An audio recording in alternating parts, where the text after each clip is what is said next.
Well, I bid you a very good, warm welcome evening to this, the final TechnoLive of the year. Yes, this is the last TechnoLive intermediate for 2020, and boy, has it been a year. The next session will begin on the 4th of. Not 4th, sorry? What am I talking about? The 7th. The 7th, that's the one. That's the badger. The 7th of January. And yeah, well, I thought this is the last session for a bit, and you know, we're getting on for Christmas, we're getting on for a nice little winter break, and we don't get to see so much snow in these years. So I thought, let's do a little bit of a return to our roots. And I thought we'd do a little bit of Make Code Arcade, and we will use Make Code Arcade to make a a clone or something similar to a very old game called Ski Free. Ski Free came out for, I want to say, Windows 95. You can still pick it up. The original developers got a website on it, and yeah, it's a fun little game. And basically, all you do is you move a little character down a ski slope, and there's Yetis and all sorts. Anyway, I'm going to put the link in chat for anyone who wants it.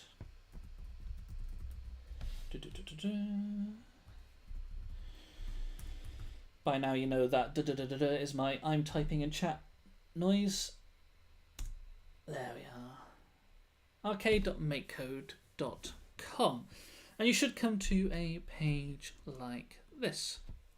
Let me just find where on earth my... Oh no, that's the wrong button. Oh, that's caused all sorts of lovelies to happen. Well, I can't find my F11 key, so we're just going to have to deal with it like this. But that's okay. We're just going to go ahead and create a lovely new project. And I don't want to call it Ski Free because that's copying. Let's call it Ski Free Yeah, I don't know. It's good to be back to Make Code Arcade. It's one of my favourites. So I always come back to this. Okay, what are we doing today? Well, Ski Free takes place on a ski slope, so I think we should probably start with that. And I'm going to do my usual favourite of going to Scene. And from Scene, I can pick a tile map.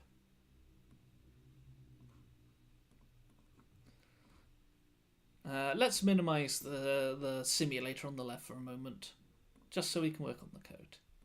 There we are, lovely. Okay.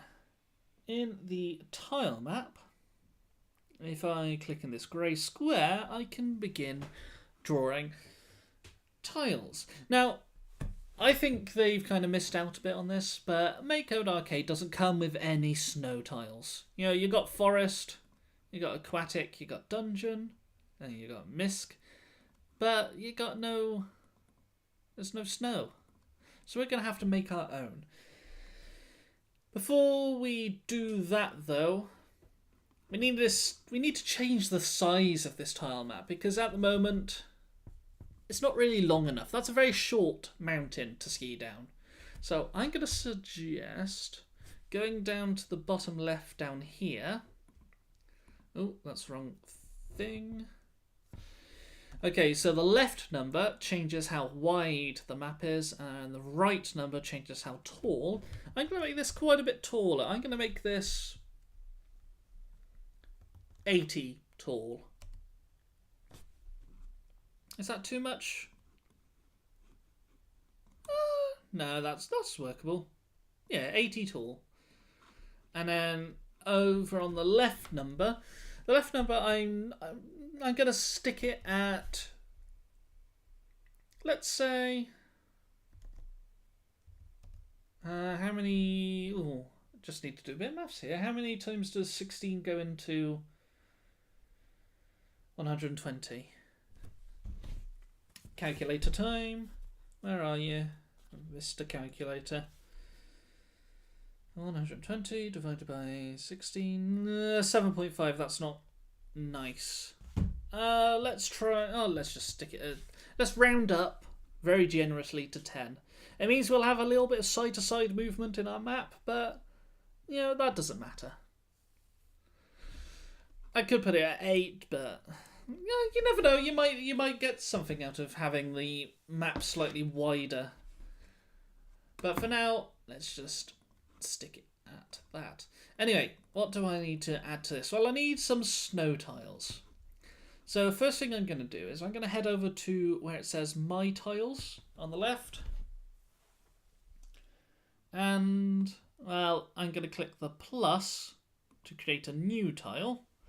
And this is where I can make my snow tile. So let's go white.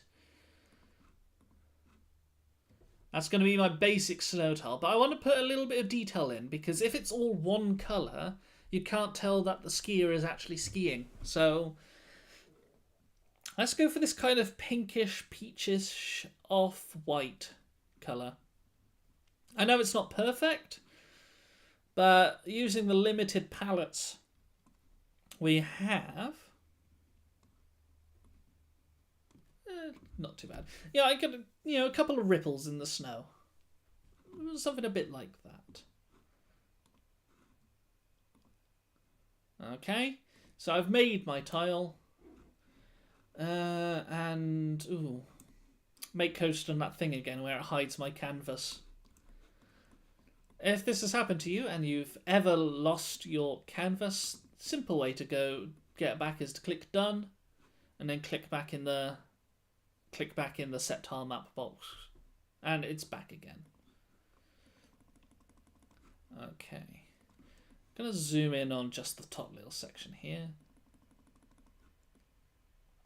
and if I use the fill tool over on the left with my snow tile and I fill in the whole thing, I get something a bit like that. I'm starting to think now that pinkish colour, that magnolia, is coming a bit too strong. So what I'm going to do is I'm actually going to edit that tile down. That tile's a little bit too garish. So let's click make sure we've got the snow one selected, and I'm going to click the edit the selected tile button. Let's just make it all white again.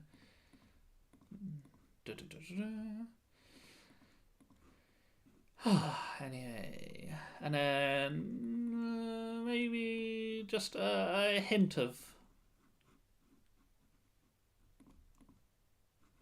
something a bit more. Maybe. Let's see if that changes the look.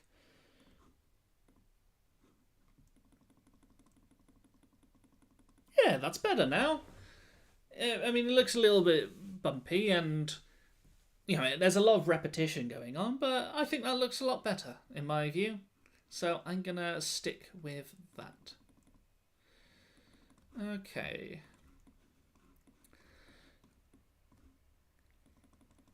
Let's keep it as just snow for now. We'll add some obstacles in later. If I go ahead and click done, I can start thinking about my skier, my little player that I'm going to control. So let's go sprites. Let's set my sprite to sprite of kind. And I don't like calling it my sprite. Let's rename that. So drop down arrow next to my sprite, rename variable. And I shall call this player's a bit generic, so I might call this one skier. Ooh, that's a horrible word with the two eyes. Is that natural? Skier. Huh. Well, it'll do for now. Oh, I don't know. Something about looking at that word just makes my stomach churn. Anyway, we're going to set skier to sprite of kind player. But what sprite are we going to use? Well, I'm going to click in the box. And I could draw, a lovely person on a set of skis. I could do the 2 skis and so on. But that's going to take quite a while. So I'm just going to go gallery and just find one of the characters. Anyone I want. Let's go for...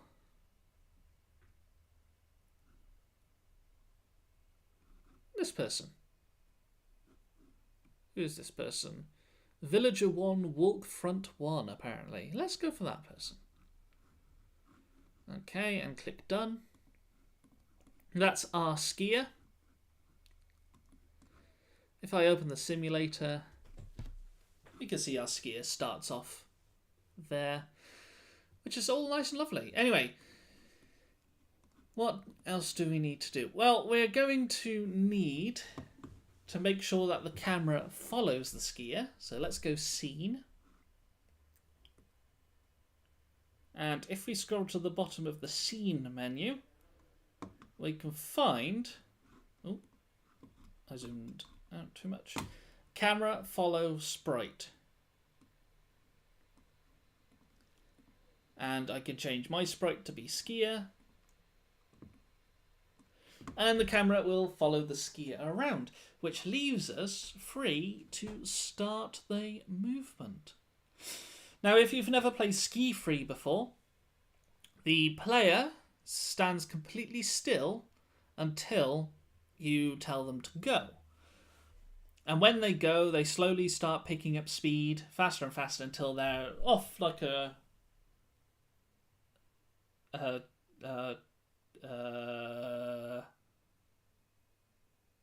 cat. Off like a cat. Anyway. So, to make that happen, to make that slow build-up of speed, we're going to use the gravity code that we've always used, but with a couple of little tweaks. So the first tweak is we need a variable that's going to be true when I want the gravity to happen, and false when I don't. So let's go variables, and let's click make a variable. And the variable name is going to be let's go. Yeah, why not? All one word. And I'm not going to set it to anything yet. I'm just going to leave that variable just there, just hanging out, just being happy. Next thing I'm going to do, though, is I'm going to go to game, and I'm going to grab an on-game update block. So this block happens 60 times every second, or 30 times every second, depending on how fast the computer is. And what we're going to do is we're going to constantly check the speed of the skier, and if they are going slower than terminal velocity, then we need to give them some more speed. And that's only going to happen if we say let's go is true. So let's test that first. Let's go logic with an if statement. If is in the first part of logic. And we're going to ask if the let's go variable is equal to true. Now, I'm going to go off at a little tangent here and tell you a secret of writing if statements. So you could do it one way. You could say get let's go up, then you go to logic, then you get is equal to up, then you go to logic and you get true up, and go let's go equals true, and then you can say if let's go equals true. That's one way of doing it. Why are you complaining?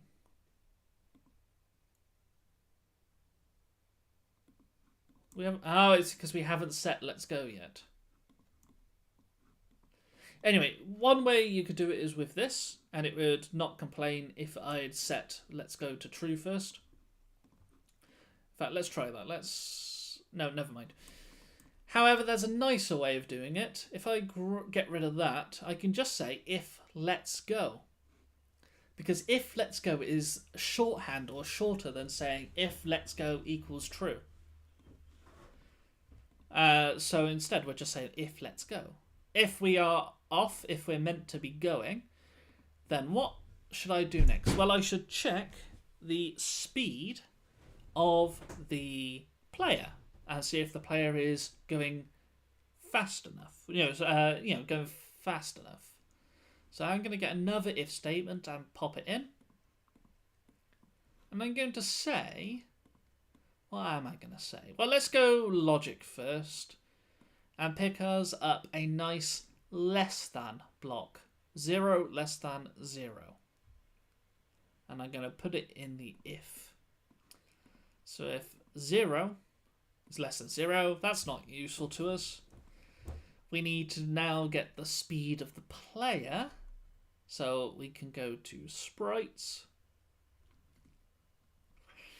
And you want the fourth one down, this round oval shaped one, MySprite X.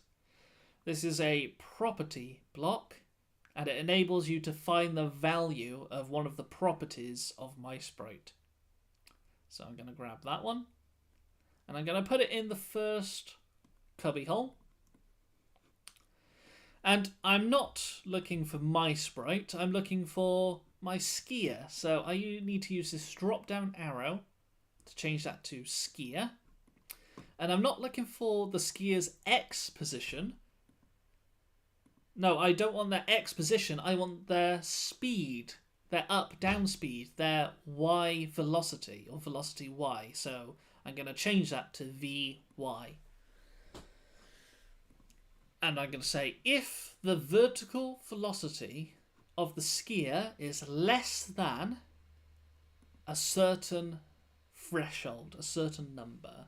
Let's try 200. So if the speed of the skier is less than 200, I need to add more onto the speed of the skier. So if we go sprites, the fifth one down is a change MySprite X by 0 block. I'm going to use that, but of course change MySprite to skier and change X to Y velocity, and I need to pick a number here. So let's try 10. Okay, so if we are allowed to go, so if let's go is true, then if the velocity of the skier is less than 200, then add 10 onto the velocity. So it'll keep speeding up and up and up until it's at the fastest speed it can go, and it won't speed up anymore. Okay, so that's the gravity sorted. Next, we need to actually get the skier going. And I'm going to do this with a user input. So I'm going to have it so that the user presses down on the controller, and that allows the skier to go. So let's go controller. And where it says on A button pressed, let me zoom in for that. On A button pressed, I'm going to grab that, pop it somewhere useful, and on this, I'm going to change it from on A button pressed to be on down button pressed. And when the down button is pressed, if we go to variables, we can set let's go to, what do we want to set it to? Well, we want to set it to true. So when down is pressed, set let's go to And then let's go to the logic panel. And in the logic panel at the bottom, we can find the true block. So on button pressed, on down button pressed, we set the let's go variable to true. Marvelous. Let's give that a try now. Let's open up the simulator. Here's our little skier. Let's press the down button and see what happens. And there we are. Our skier is now skiing, although incredibly fast. In fact, so fast we've already reached the end of the ski slope. So let's slow that down a bit. Of course, it's your game. You might want your skier to go quite fast, or you might want your skier to go quite a lot slower.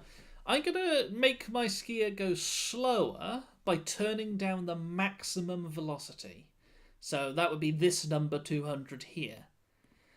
So this is sort of the limit of how fast they can go. Let's take that down to 100. So they can't go faster than 100. I also want them to accelerate a lot slower. So to do that, instead of changing the Y velocity by 10 in the change skier velocity, I'm going to change that by 1. So that should be a nice, slow, gradual start, hopefully. Let's give that a try. Let's press down. There we are. That's quite nice and smooth. Let's restart it. I'm going to press down now. I can see the nice little smooth, slow start that we make. Yeah, that's quite nice. Okay, we're starting to get things looking good. We're missing a couple of things though. One, we'll need to turn left at some point. And we'll need to turn right. We also need some obstacles. So, what can we do? Well, let's do turning left now. Now, if you've ever been skiing, you know that when you make a turn, that slows you down quite a bit. So that's what we're going to do when we turn the player. So let's go controller. And on A button pressed, except I don't want that to be the A button, I want that to be the left button. So when the left button is pressed, what should I do? Well, I should probably make the player look as if they're turning left, because otherwise, you know, what's the point? If they just sort of cha-cha slide left, then it doesn't look as smooth as the actual image of the player turn left. So let's go sprites. Let's scroll down to the bottom of sprites. And at the bottom of the sprites, you've got the set my sprite image to grey blob. Let's update my sprite and let's change that out for skier. And let's change the grey blob. Well, I could have a, I could draw something. I mean, that's a left arrow. Kind of useless. But I said at the start I was going to be lazy, so I'm just going to go to the gallery and find, where is it? My character, but facing left. So that one. Same character, just facing left. A couple other things I might want to do here. I might want to... Well, I need to slow the vertical velocity. So let's go sprites. Let's set my sprite X to 0. So this is the 6th one down. I'm going to set not my sprite, but instead my skier and not the skier's X position. I'm going to change their Y velocity.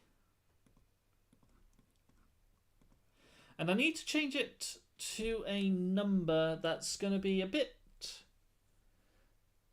not a complete stop, because 0 is a complete stop. It would make the player stop falling downward. No, just something a bit lower, a bit smaller. Let's try 8. Yeah, why not? Why not 8? 8 is an underrated number. Anyway.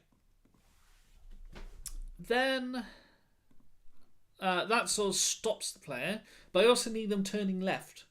Otherwise, what's the point in pressing the left button to make them turn left if they're not going to turn left? So let's go sprites. And I'm going to grab the same block again. The set my sprite X. And again, we're going to change that to skier. And again, we're going to change that from X to something else. We're going to change it to X velocity now, Vx. Because we're dealing with left and right. Left and right is X. And if we want them to go left, that needs to be a minus number. So let's try minus 20. Yeah, let's see if that will do it. Yeah, actually, let's test that.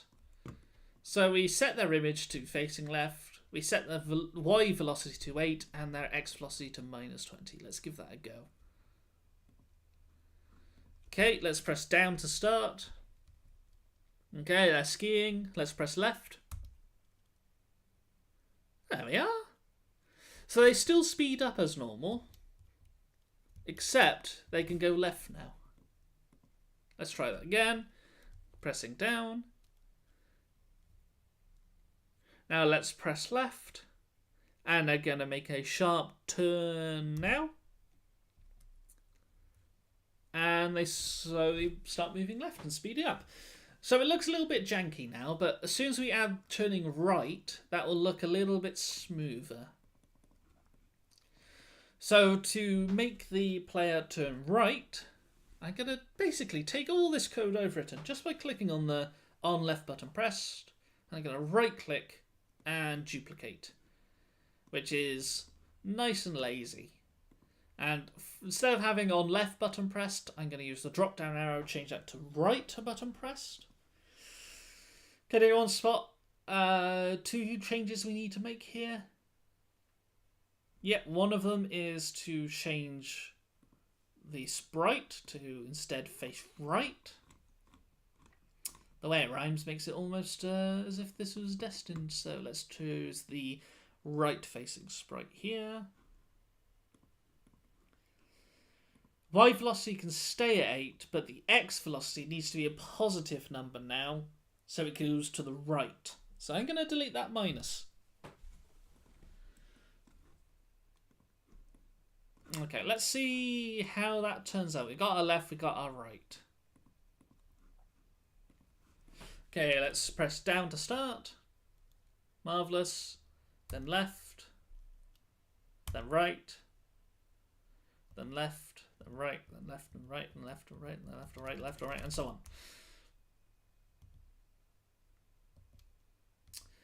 You know what? I might turn that that slowing down effect down a little bit, because it's quite jarring how fast they sort of come to a very fast halt. So to turn that effect down, all I need to do is make these 8s a larger number. So let's double that. Let's try 16. 16, 16. Let's see if that works nicer. Okay, press down to start. Turn left. Turn right. Turn left. Turn right.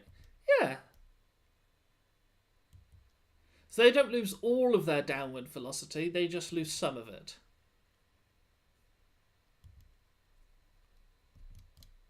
Okay, marvellous. There's something missing, though. When you're skiing, you don't just turn left and turn right. Sometimes you point downwards into the middle of the slope. because that would make sense. You know, you want to go down the slope, so you point down the slope.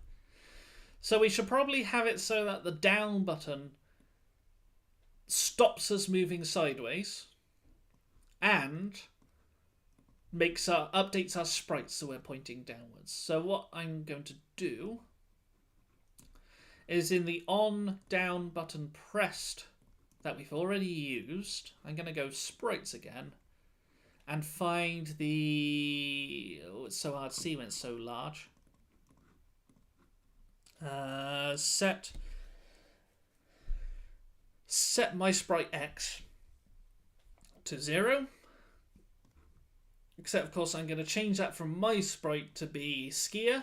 And I'm going to change the X to be velocity X. And I'm going to leave the 0 as 0. So this little bit, this line of code will stop the player from moving left or right. We also need to update the skier's image. So let's go sprites again.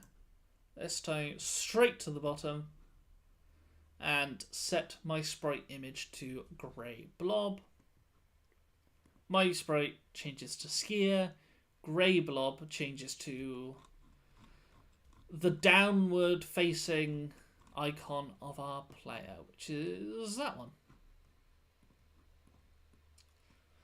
Okay, so on down button pressed, we set the X velocity to 0 and we set the skier image to facing downward or facing forward. Let's try that. So I can press down. Let's go left. Let's go down. And yeah, it looks like they straighten up and carry on skiing. Let's go right. And down. Left and down. Right and down. Left and down. And so on. It looks a little bit more natural. And now they're stuck at the bottom of the screen. But yeah, it looks a little bit smoother. Okay, so I think we got movement nailed. And we've got half an hour left. Let's be cheeky. Let's add in some obstacles.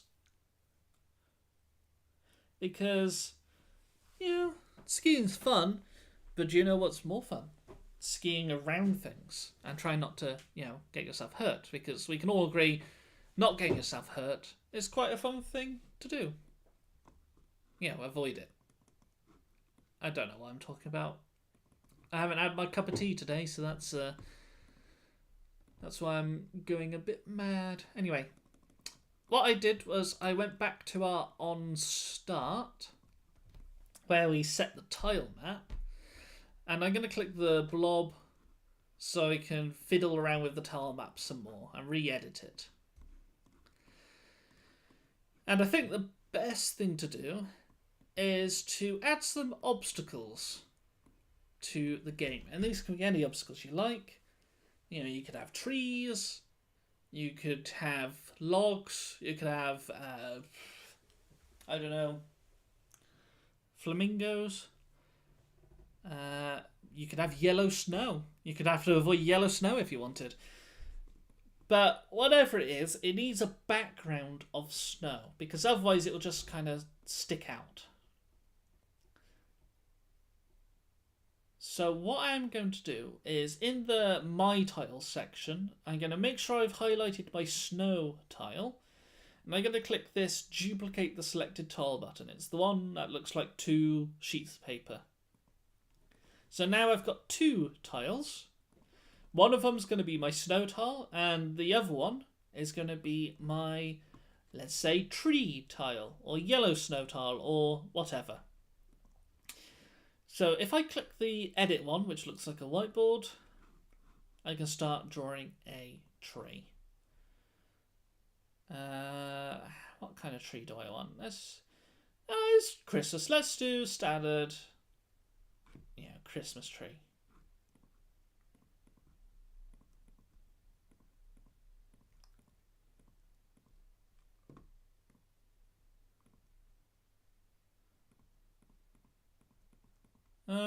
I mean, it looks more like a wedge of cheese, but, it'll do.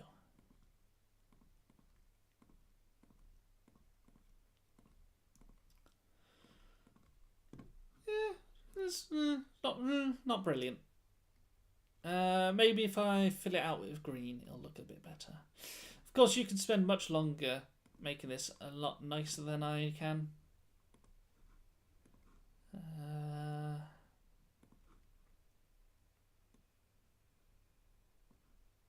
No, that needs a little dip in the middle.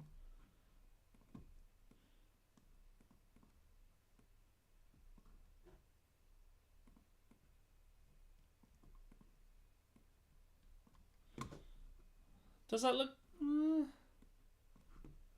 Maybe. Maybe if I add some baubles, it will all come together.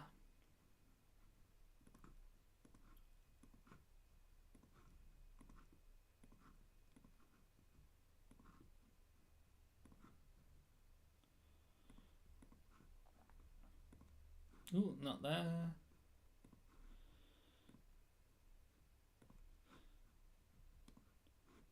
I was about to do a green bauble then, that wouldn't have been very useful. Another yellow one. There we are. It's alright. It's not my best work, but, you know, could be worse. Oh, and my canvas has disappeared again. That's a bit annoying. Let's fix that. Let's click done and click back in the blob to get it back again. If I zoom in loads,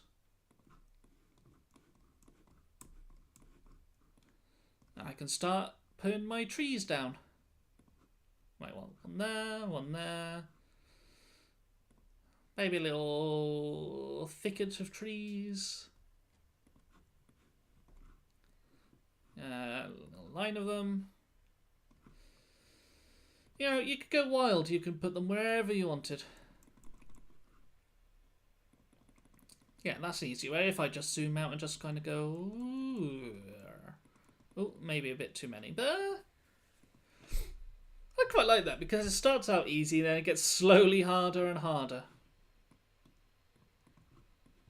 Let's go the second half. Yeah, just kind of random.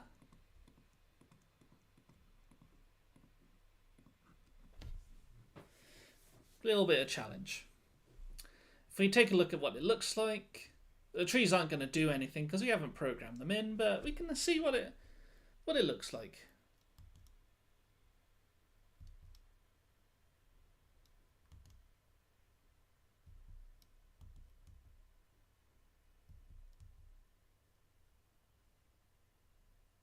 Oh, see, that would hurt then.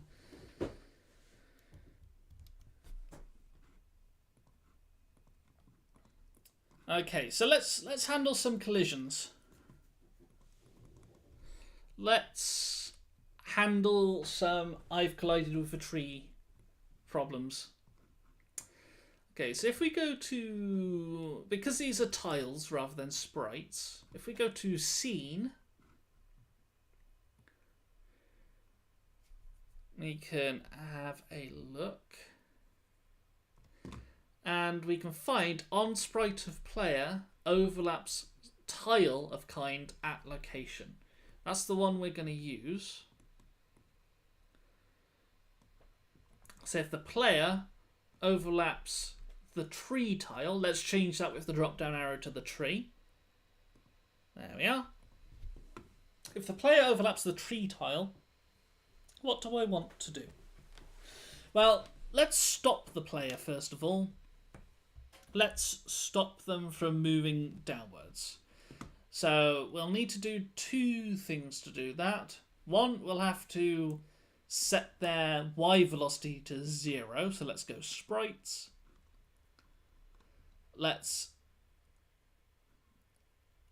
Actually, we want to stop their X velocity as well, because what happens if they go into the tree by the side? So I'm going to get this double one here, this one that does both. So set my sprite velocity to Vx, Vy. And of course, change my sprite to be skier. And the X velocity, change that to be 0. And the Y velocity, change that to be 0. So that will stop them in their tracks. there also needs to be another thing that happens. Well, we'll have to set let's go variable. That's what I was thinking of. We'll have to set the let's go variable to false because we want the player to be able to start again. So let's go variables.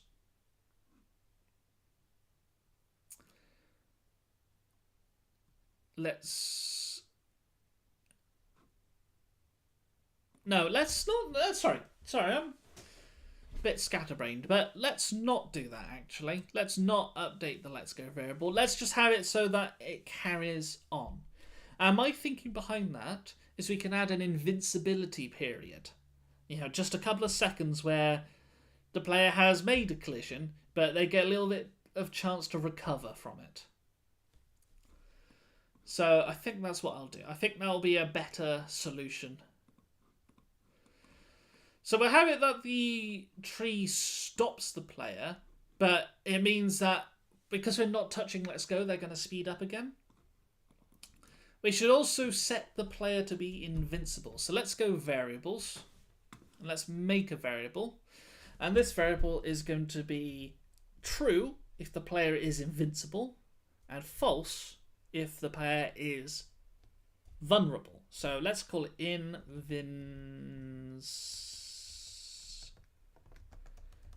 Invincible?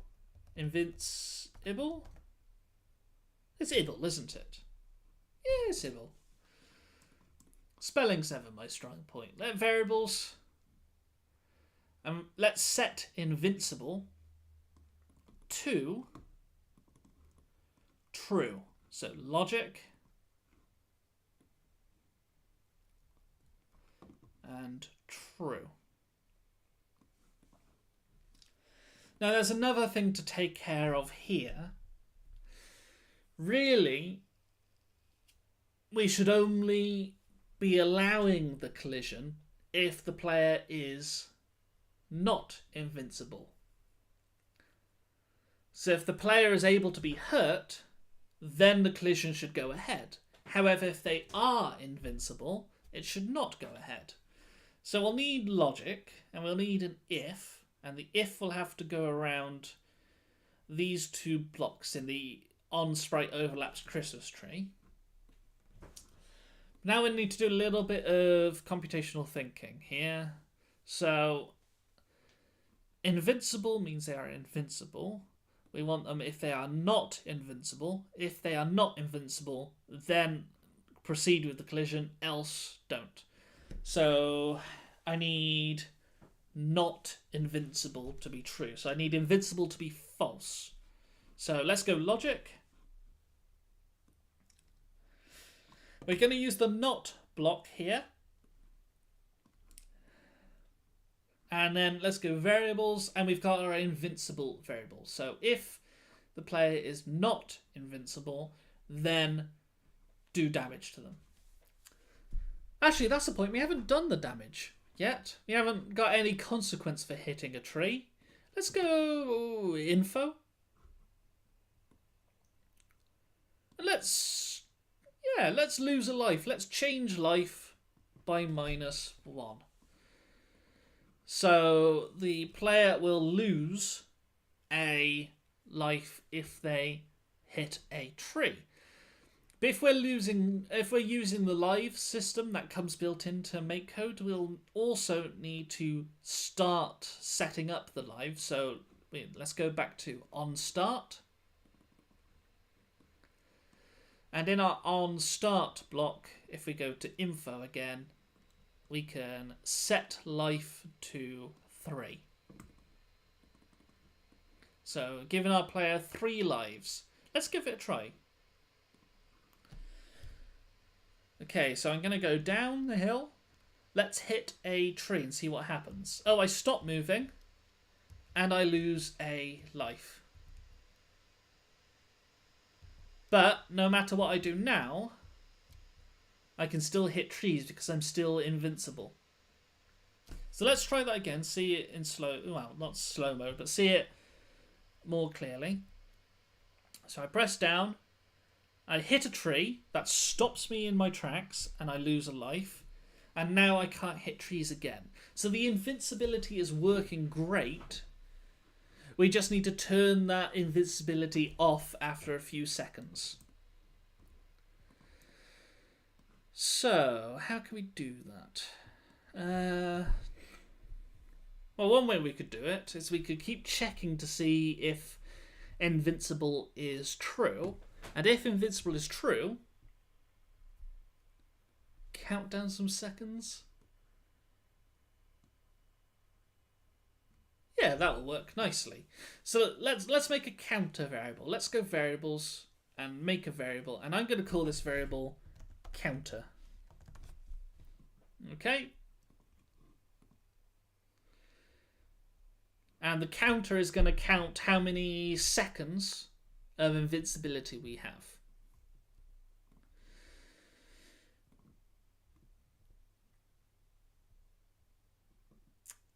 Okay, so if we use our on-game update block. Actually, if we use a new one, just to be more clear. On a new on-game update block. And in this, we're going to say if, so logic if invincible is true, so variables invincible, so if invincible, then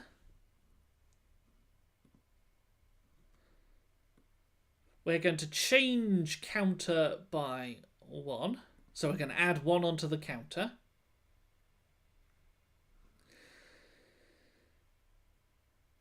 And then if we go logic and get another if, and we put that inside that first one, we can then ask if the counter is 3.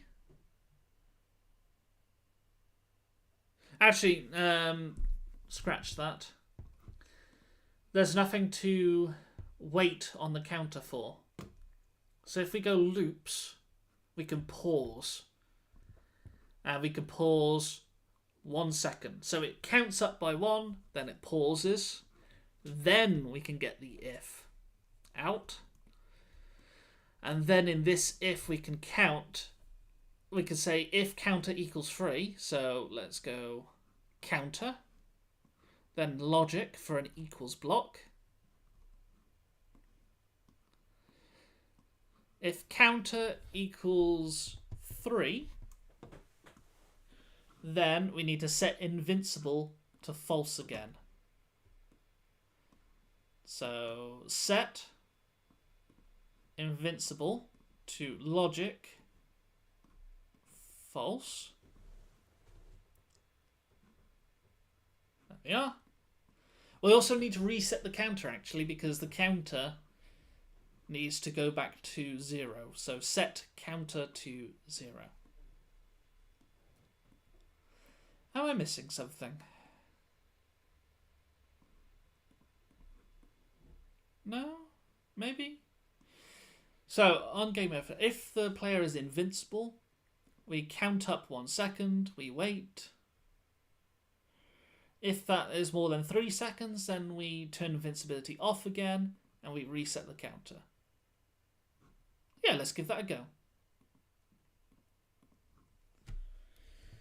Okay, player is skiing. Player hits the tree, loses a life. Oh. And we've kind of frozen the whole game, actually. There we are.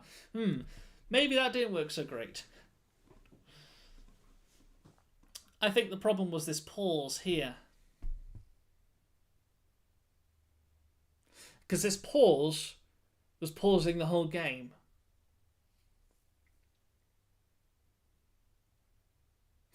Maybe it's a game update that's the fault of that. Maybe we need a forever loop instead.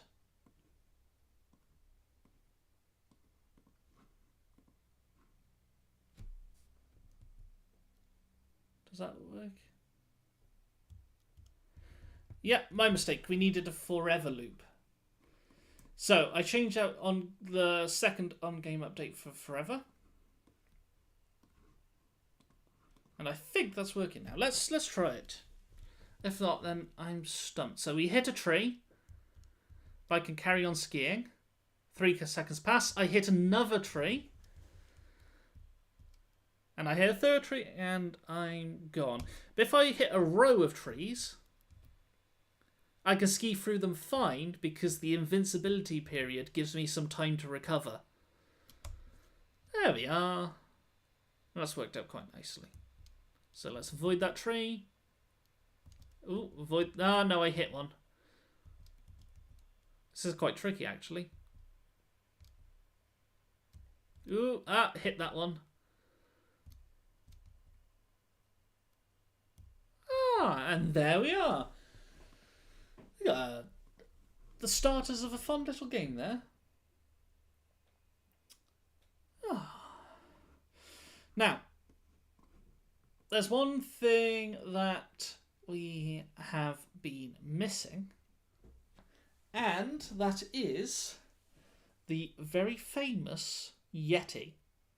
Now, the Yeti in Ski Free it's become a sort of viral sensation. Everyone loves the Yeti in Ski Free.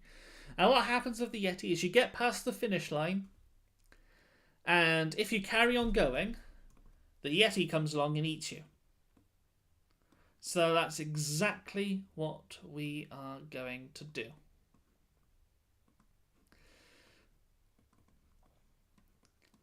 Okay, so what should we do? Well, we need a finish line first. So let's go back to tile map. And let's zoom in near the bottom. We want a little bit of run out space. So I'm going to put it kind of here. I'll need a finish line tile first. So I'm going to go back to my snow tile over on the left here and click duplicate and then edit. And now I can make my finish line, which is going to be it's just going to be a red line, isn't it?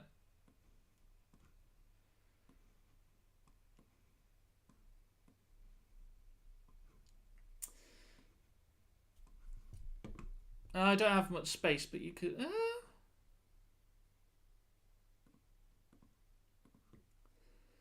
Tell you what, let's make it stripy. Just for that Christmassy feel. Let's not... should I do it... Yeah, let's do that in green instead.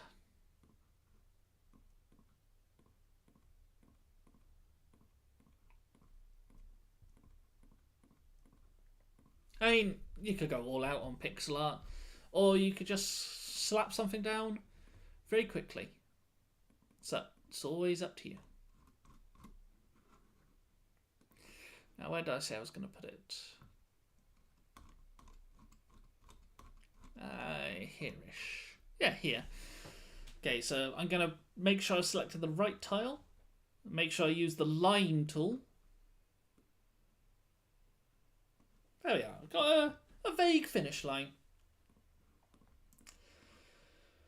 Okay. So what I'm going to do is I'm going to say if the player hits the finish line, then release the Yeti.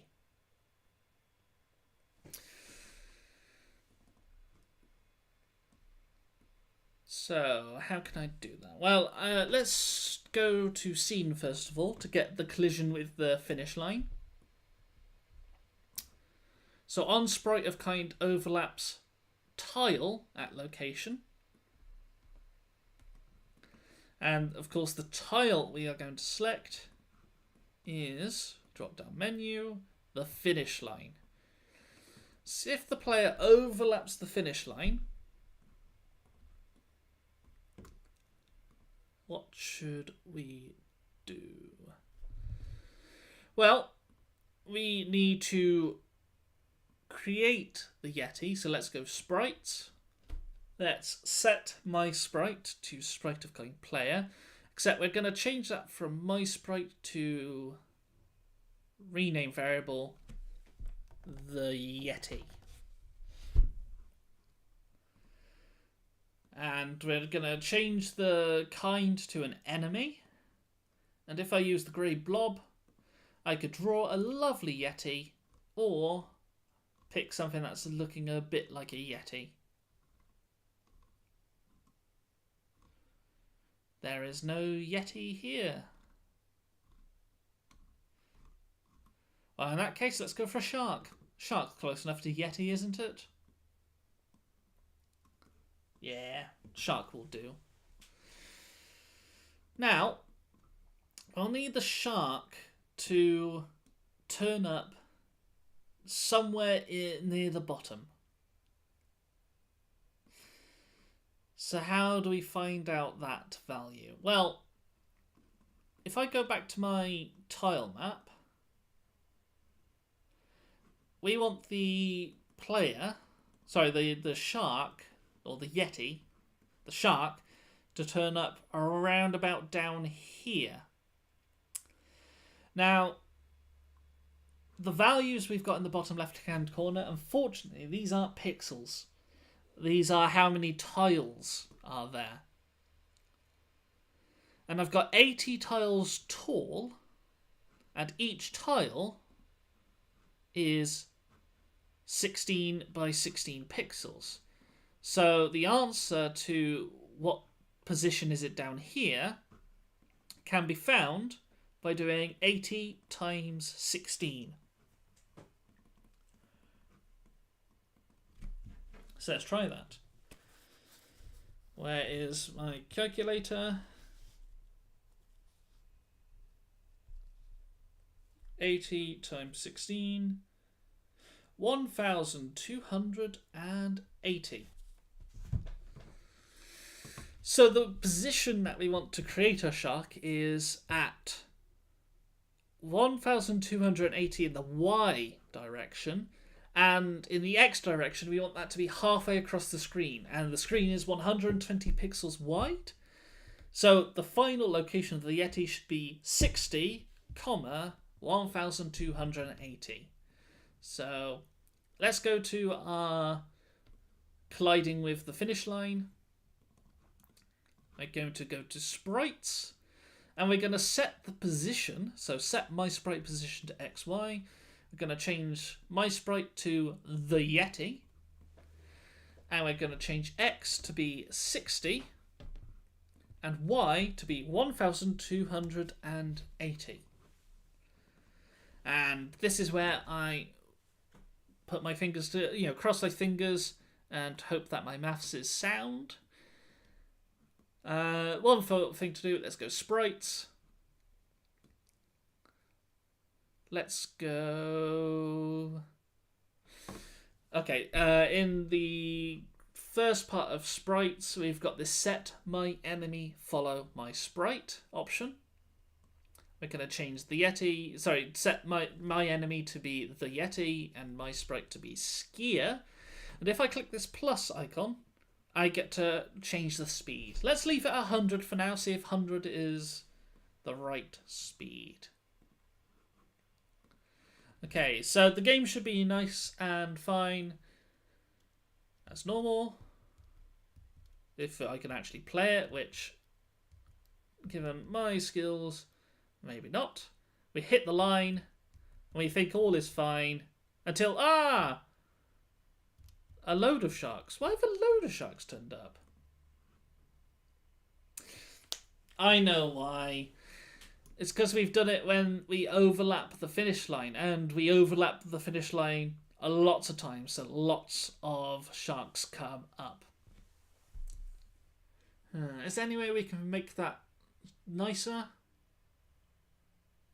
Well, we could do it with a variable. We could say if the... we could have a number of sharks variable, and we could set it to 0, but when it hits the finish line first, it sets that to 1, and then we say only if the number of sharks is 1 is 0 do we create a shark, and if it's 1 we don't create a shark. That's one way of doing that, Anita. But I've got 2 minutes left, so I'm not going to do that. I'm going to leave that as a little challenge for you to make that better. We'll just finish it off with one more thing. If we go to sprites, we could have on sprite of kind player overlaps other sprite of kind enemy. So if the player touches the shark, we need to change this to enemy. So use the drop down menu to change that to enemy. On sprite of kind player overlaps sprite of kind enemy. What do we do? Let's change that to game over.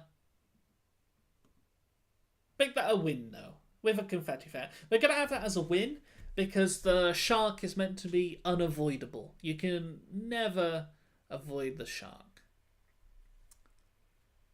Actually, better idea. Let's not end the game. Let's just reset the game. So game, reset game. That'd be much nicer because it means you can play several times no matter what. Okay, let's get the player going.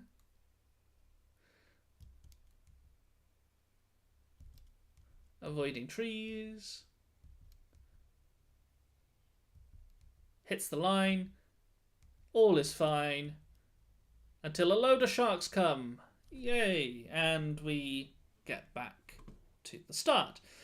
So it could be a little neater at the end. We could have 1 shark instead of 5 million. But in all, that's not a phrase. All in all, that's it from me for this session. And that's it from me for this year. So, what a busy year it's been. I'll just make a small reminder that the Techno Clubs are now available if you want to go ahead and join them. The Monday Club is doing Minecraft Education Edition. The Wednesday Club is doing Game Fruit. And the Friday Club is doing a Game of Codes challenge. You can find about it in programs on the technocamps.com website. We've got Techno Club. And we've got sign-up forms there for you right there. In any case, that's it from me. I hope you've had a wonderful evening. And I get to say this. Merry Christmas and Happy New Year. Good night, everyone.